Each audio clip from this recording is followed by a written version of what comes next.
Auchentoshan Scotch Whisky. Hopefully I pronounced that right. Single malt Scotch whiskey aged in ex-bourbon and sherry casks. What is this going to taste like? We're going to find out tonight on the Savor the Burn podcast. Let's go!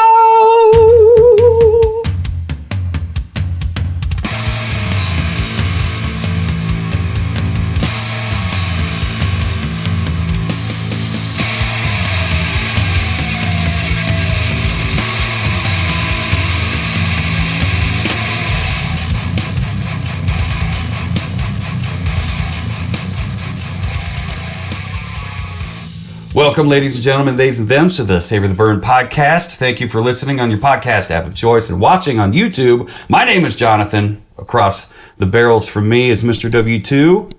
And once again, we have Mr. Phil in-house, in studio, ready to rock. Mosh out with a squash out. How the hell are the two of you? That was a different episode. How are you doing, W2? Doing good. How about you, Phil? Delightful ray of sunshine. Excellent. Everything is awesome. Thank you so much for bringing in these scotches for the show for us to review. We've had some mixed review on the socials when it comes to this 12-year. Some were big fans. Others, well, one guy wasn't a fan of the sherry kind of influence. It's the one guy. It's one guy. Are we going to listen to the squeaky wheel? We kind of have to. But, I mean, we can hear it. Just because we hear it doesn't mean we have to listen to it. It makes me wonder if he's just like a bourbon-only kind of guy. Could be. Because everybody's palate's different. You get into Irish whiskeys, you get into scotches, you get into a lot of your world whiskeys, and you're going to find a lot of those sherry kind of notes in there. Just because so many distilleries use sherry casks, bourbon casks. For the aging. So, we are going to do this one here. It's 80 proof, right from the lowlands of Scotland. So this will be our second lowland scotch here on the podcast. I'm looking forward to it. Second one from Auchentoshan. Auchentoshan. And we're darker. We're darker than the American. And that's German. This is I was waiting for that. Du hast mich. Get to the chopper. grab that other bottle back there. I hold them up next to each other. So the American. Oh wow, the color difference is way different. Much darker. Yeah, you got yellow, and then you got golden honey. Golden honey. Yeah. That's a way to put it. Yep, that's actually what the notes say, golden honey. So there you go. Take that. This is like you said, it comes in at 80 proof, same as the American Oak offering. Mm-hmm. This, however, is a 12-year age statement. So it's been spent a little bit more time in the barrels. Every last drop of this spectacular scotch is triple distilled. Good pop. Very nice pop. Then matured for over 12 years. Our lowland single malt whiskey has the tempting aroma of toasted almonds, caramelized toffee, and the signature smooth, delicate Auchentoshan taste. Mm. An intriguing 12-year-old whiskey that's distilled different. Distilled different. Hmm. Now, when they say distilled differently, is this also going to be based off of a beer to start with? Yes, I think it means that everybody in the distillery is like not allowed to wear underpants. Like they have to go commando. Like they have to. That's different. Right? I mean, isn't that's different? I mean, if you're in a kilt, chances are, gar. I will say I'm angry at the bottle that when you're first pouring it dribbles. Oh, a little dribble. A little dribble. Mm. Well, maybe at 12 years of age, I still had a bit of a dribble. This has a lot of a wine nose to it. Holy smokes! There's a lot more on this. It's like nose. Deep. You remember that? What was that tawny cask? Same Old Moses. You remember that? Mm-hmm, mm-hmm. This one kind of reminds me of that. I get a little bit of wet cardboard. Wet cardboard. That's. Have we ever said wet cardboard? Well, so not in a bad way. I don't. Right. I don't it's just a smell. You don't mean it in a bad way.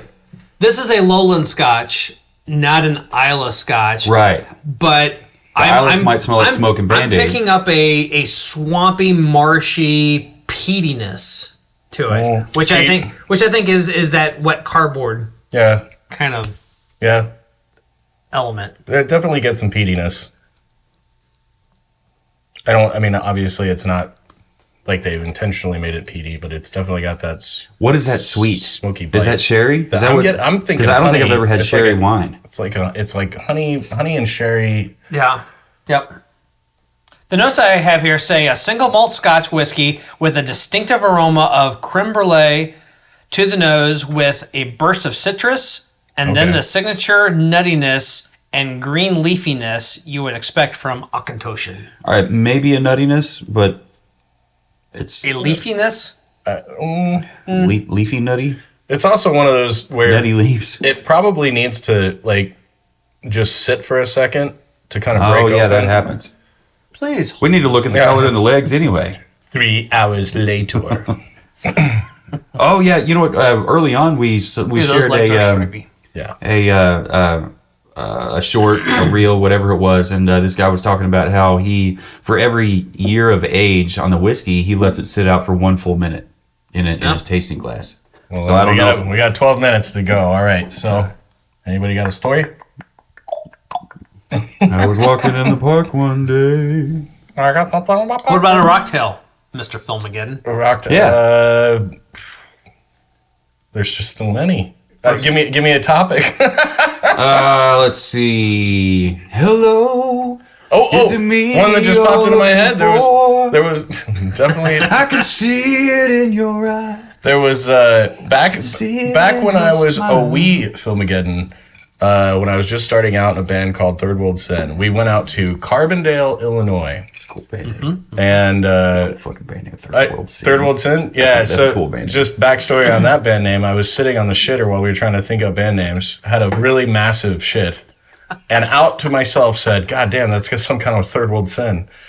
Immediately texted the band and I said, hey, what do you think about Third World Sin? And they were like, fucking A, let's do it.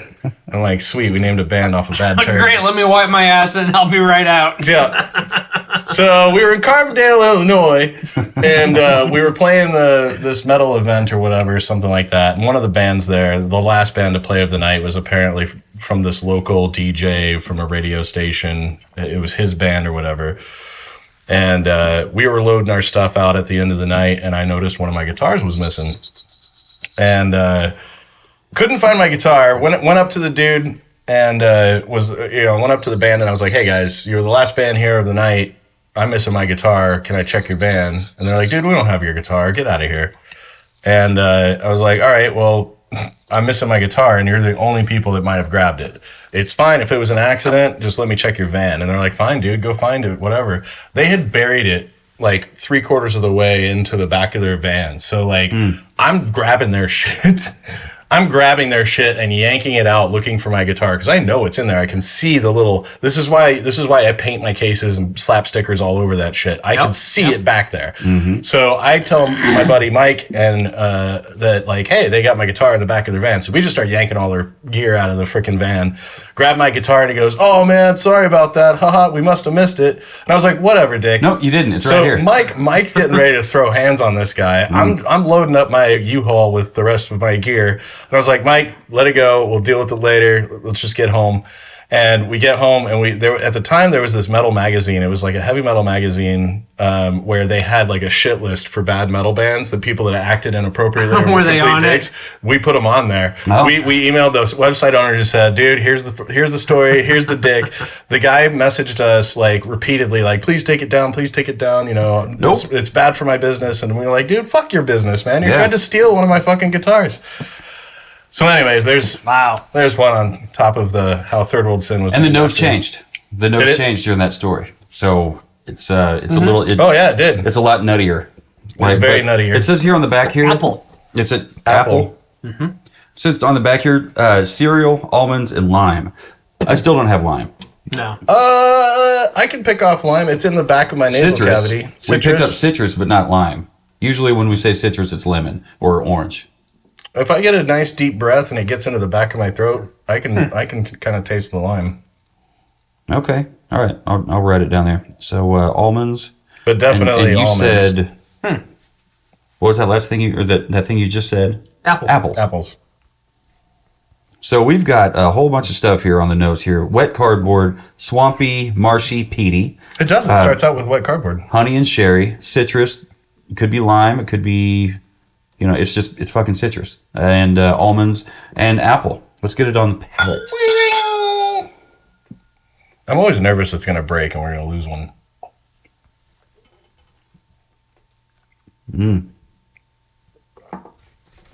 Hello, spice. Deeply sweet. That is baking spices. Baking spice and toffee. Like you're trying to make a cinnamon roll. There's tobacco in that. Tobacco? Too. Yeah. I don't. That's one of the that neither one of us pick up. We hardly ever pick up on that. Hardly at And all. leather for me is hard to find, but I don't find I it got on tobacco here. on that one. If it helps, have you ever smelled a horse blanket? I don't think I have. Okay. Well, if you're ever around a horse, smell its blanket, and that will pull out a lot of information, including leather, especially from the saddle. Okay. I'm not opposed to it. The notes I have here say a smooth whiskey taste with sweet notes along with hints of tangerine and lime characterize this 12-year. Okay, so deeply sweet, baking spice, tobacco, I said toffee. What else are we picking up off the palate? Definitely some of that oak. And sherry. The sherry carries through. Yeah, I think sherry's all over. I don't think it's aggressive though. Maybe I'm just not thinking correctly, and maybe I'm confusing it with that. What's aggressive? The sherry. No. No. It's complimentary. Complimentary. When I think of sherry, I think about that Japanese whiskey that was all in sherry cask, and it was like wham. That was sherry. It's not a Redbreast Lestau. Right. That's a sherry bomb. Yeah, we have yet to have a bad pour from Redbreast Irish whiskey, but this is Scotch whiskey, not Irish. Auchentoshan. Don't fuck that up. Right. How about the finish? What are you guys picking up on the finish? I'm thinking almond. I think it's like a light toffee. It's still toffee. I think that nuttiness The nuttiness carries through. I also get a little bit still of clove. Okay. It's like it's really light. I think the finish is shorter on this one than it is on the American Oak. For me, it's got like a lingering sweet. Did we say that on the last one? Lingering sweet? Oh, lingering spice. This one's got a lingering sweet for me. But see, I think it all just kind of tapers off super quick. For me, there's a little bit of that creme brulee. You think custardy vanilla on the finish. Mid palate on through to the finish. I almost get like a little bit of cinnamon. Maybe I'm confusing that with the clove. Like a little bit. Well, I guess that would fall into a creme brulee type deal. The notes I have here say this particular whiskey offers a gingery and slightly dry finish with a pleasant lingering nuttiness. Maybe dry means not sweet, right? Right. I don't know. I think it's sweet. I don't think dry necessarily means not sweet. I get what you're saying though. There's that the carameliness just hangs. But as far as like when you finish the drink, like there's no like I don't pick up any like residual heats or anything that comes back to bite. It's almost like you could immediately go back for another sip and it would have been like you never took a first sip. It circles back around. On the box taste, it says sweet caramelized toffee with hints of dried orange and grapefruit. You know what? I could see grapefruit. Finish, but no, on the finish I could find grapefruit, but it's late finish. On the finish, it says dry and long with lingering nuttiness. But you said it was short. It was like a short taper. Yeah. What was a short taper? Like the typical burn? The whole finish. The whole finish? Yeah. Okay. So right now, there's nothing on your palate. Not much. Okay. Me, there's the sweet kind of burnt toffee kind of flavor just sitting there. Burnt toffee is a good way to put that. It's. I mean, I wouldn't say aggressively burnt, but I mean, it's got that toffee. Your marshmallow is a little bit charred, and it's not. Yeah, that's where I like my marshmallow. No, you like yours like yours mine toasted. You like yours golden toasted brown. Yeah, I like mine black and crispy. Blackened. Dun, dun, dun, dun, dun, dun, dun, dun. Little Metallica for you. On the nose, this really brought out a whole lot of stuff to it. I'm happy with it. I saw one of those, not a TikTok, but one of those like YouTube shorts, and it was like Metallica forgot they already wrote this riff.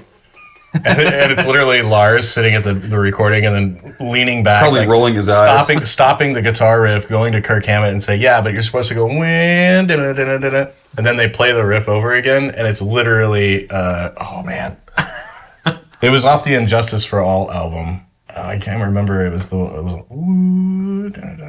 man, I can't believe I forgot the song. I'm a dick. I can't remember the name of this. Was it Blackened? It was the guitar. It was the guitar solo. Master of Puppets. No, it was. Anyways, it was funny. I laughed. You guys can Googles. If you know the name of the song he's talking about, let us know. info@savortheburn.com. Drop us a comment if you would, wherever it is that you're watching this and or listening to this. Send us an email, info@savortheburn.com. Did I already say email? Yeah. Yeah. You could also just email jeebuschrisis@gmail.com and just tell me how much of a dick I am. How do you spell that? JEEBUSCRISIS @gmail.com. Com. And if you pronounce it like they pronounce Auchentoshan, it sounds like cum. Sorry. He's got his review to do. Please. Or his numbers. Meanwhile, he's got to jot down his numbers. Hopefully we can get a good second nose off of this one. I think Borat would call this very nice. Very nice. Nice. My wife.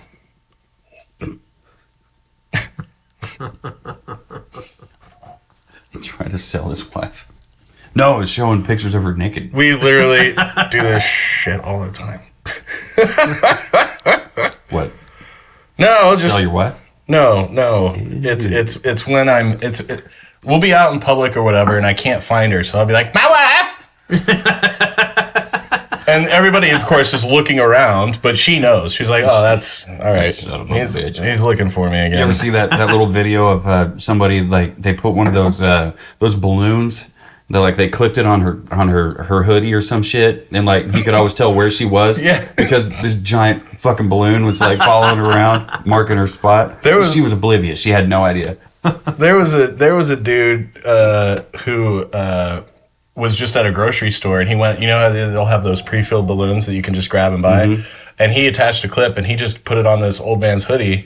And he goes walking out of the store while he's videoing this, and he's laughing so hard. And the guy at the register is like freaking out. He's like, "What the hell?" And he's like, "Dude, I'll pay for it. Just wait. Right. I just want to see how far this goes." Right. He goes, "I'll totally pay for the balloon." Get in the car and drive off. Oh yeah. He goes all the way out into the parking lot, not realizing he's got this like shark balloon attached to his head. Shark balloon. I'm gonna need a bigger boat. Run for it, Marty. I don't know why I just went from Jaws to Back to the Future, but well, because there was Back to the Future 2 where Jaws appeared. Oh, You getting some of those medicinal qualities? Slightly medicinally Band-Aidy with honey Wet cardboard and like oat. Definitely oats. Just a touch of oat. Oh my. Oh, okay. What'd you guys give this on the nose? I gave it a 4.5 on the nose. We had so many different things going on here. Wet cardboard, swampy, marshy, peaty, honey, sherry, citrus, lime. Which I think I should almond, change over to ginger. Apple. Switch over to generic? Ginger. Ginger? Like, I think the ginger that once he said ginger. Once he said ginger, I was like, maybe it's not lime. Maybe it is ginger. Well, because ginger is kind of a limey, lemony. I mean, unless you're before you eat it, there's kind of a, anyway. Ginger is wonderful. I really love it. So yeah, I ended up giving it a 4.5. How about you, W2? 3.5.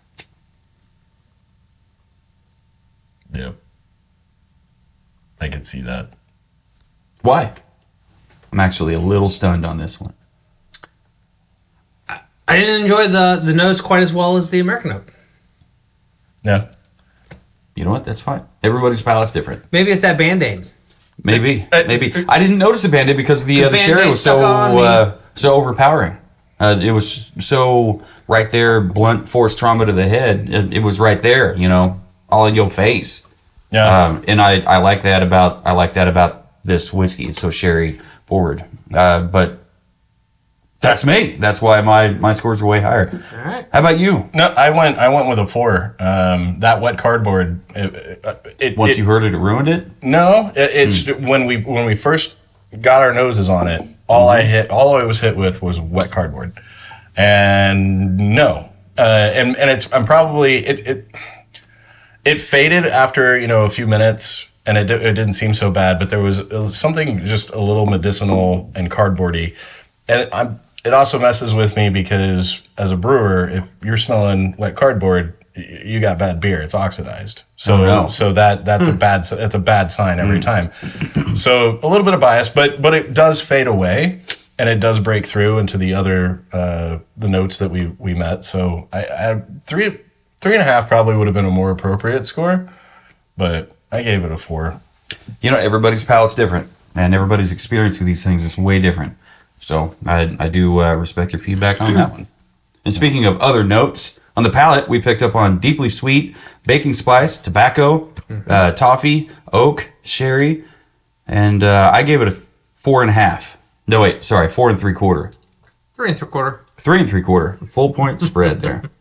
And I was at a 4 1/4. 4 1/4. And the discrepancies are so wide because we're just different people. Yep. Everybody knows I got a sweet tooth from hell. I think this thing's really sweet to me. I think what's screwing with this on this one in particular is the mix of the sherry being involved with what we intend to perceive, and the fact that it's a 12-year older, so it's been sitting and it's got this more broader range of. Did it say how long it had been sitting in the sherry?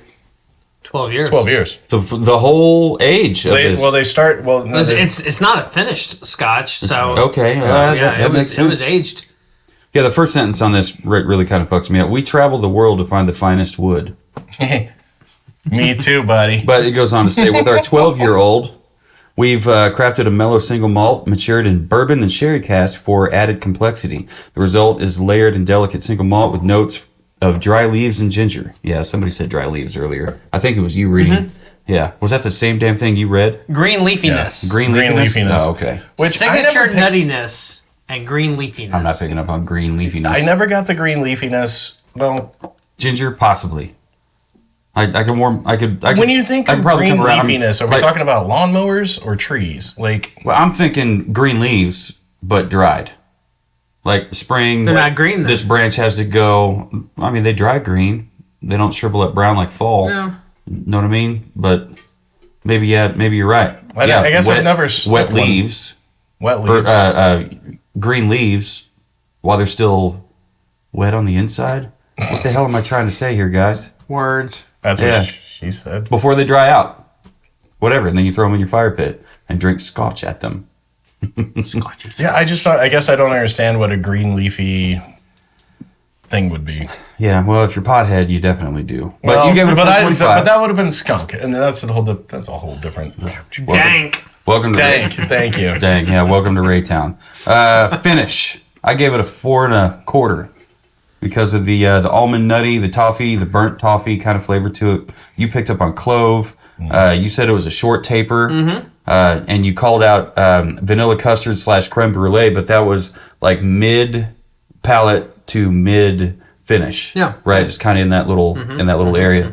And I like it did for me. It had a little bit of a lingering sweetness because of the burnt toffiness to it. But everybody's palate's different. What did you give it on the finish? Well, we're closer. I gave it a 4. 4. Okay.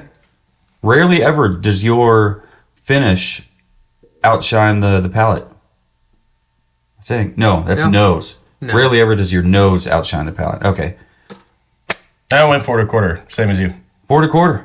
All right. Yep. Bottle presentation. We talked about bottle presentation on the American oak, but we have not talked about it on this one because it's essentially the same. I would guess different colors.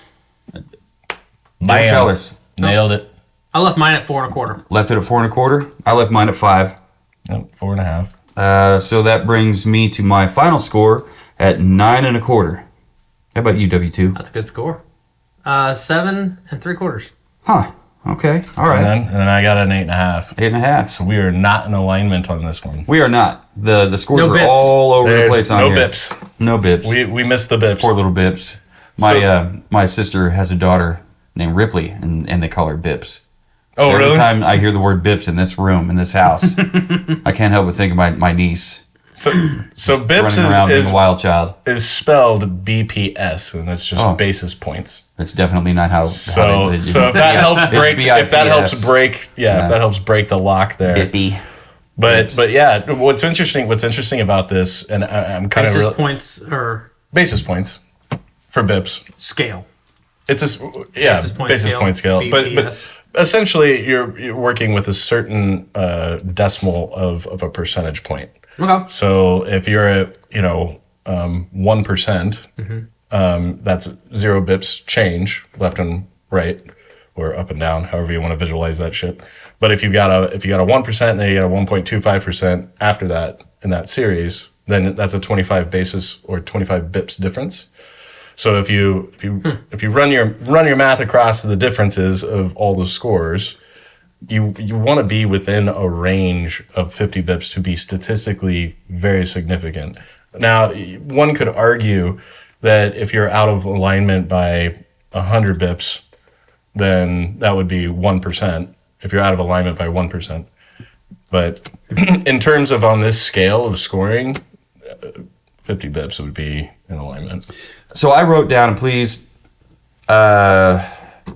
stop me if I'm wrong, but I said a sherry forward lowland scotch that got mixed reviews from the Savor the Burn tasting panel. A tasty pour neat and a decent candidate for a cocktail. Solid. I like it. I definitely think that this is more akin, like if you're wanting to do the cocktails, this is definitely kind of the way, because you've got the caramel, the toffee, Like a simple minimal ingredient cocktail. Yeah. But definitely something that if you don't like pieces of it, it is perfectly suited to be mixed in. You don't want to go too sweet, but it's got some dynamic to it. Because it's got so much sweetness to it already. The inherent sweetness in this thing is just, it'd be overpowering for many folks. But for me, it's in my wheelhouse because, I'm full of sweet tooths. That's whiskey words. Oh, did we talk second nose? We did, because it was medicinally oat and didn't really maybe go honey. Away. There's definitely more. There's still like sugar, like Honey Nut Cheerios. Yeah. That's like Honey Nut Cheerios with like, or a Frosted Mini Wheats. Yeah. I miss those Frosted Mini Wheats with a raspberry in the middle of them. Bastards. Those were the days. Pepperidge Farm remembers. Do you? Pepperidge Farms knows where your children were at 8 p.m. It was 10. It was 10. 10 p.m. It's 10 o'clock p.m. Do you know where your children are? All that to say, whew, blanked out there for a second. It just went complete blank slate. All right. We'll wrap it up, shall we? Let's do it. Thank you for watching this episode of the Savor the Burn podcast. One more again, thank you, Mr. Phil, for bringing in this bottle of scotch and for joining us and telling us your stories and letting us know all the things and the behind the scenes stuff over there. I don't know why I turned into Daffy Duck. Porky Pig. That was Porky Pig. Yeah, Porky Pig. Adam Sandler. Well, if it helps, I can do Mickey. Huh? Yeah. Suffering. Thanks for coming by, guys. Anyway, whiskey has happened, scotch has happened, and this is probably why we're a little fucking loopy. So thank you for watching and listening to this episode of the Savor the Burn podcast. One last time, I'm Jonathan. Over there's W2, and this is Phil. Here to say, no matter who you are and where you are, what you're drinking and who you're drinking it with, never forget, keep on burning. Cha-ching.